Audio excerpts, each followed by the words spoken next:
Hər vaxtınız xeyir olsun dəyərli izləyicilərim. Qışa hazırlıq tədarükümüz davam edir.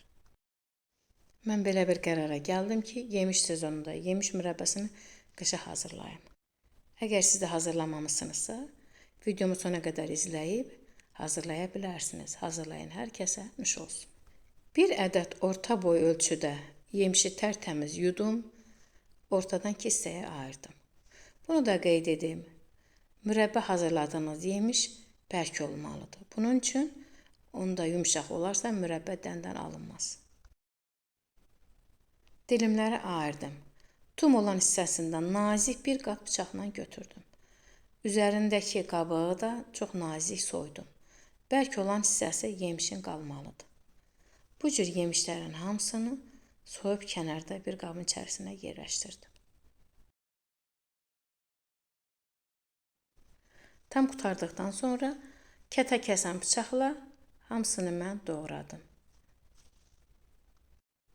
Bunu da qeyd edim, iri ölçüdə doğrayın ki, bişəndə yığılmasın. Həm də suyu çəkilir, çox balaca alınır. Bunun üçün ölçülərini biraz iri götürün.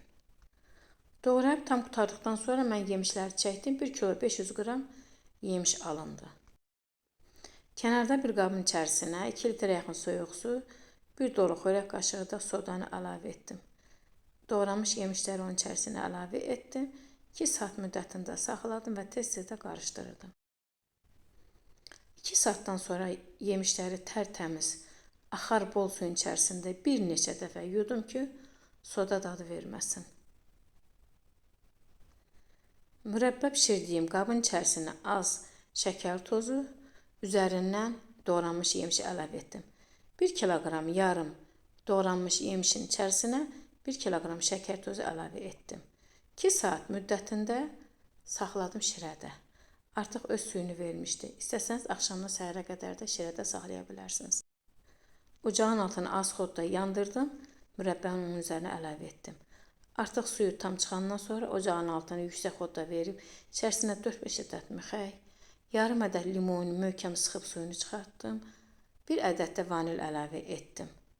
Mürəbbəmizin artıq pişirdi. Üzərinə az da olsa sonda kəpik gəlirdi. Onu da təmizləyin.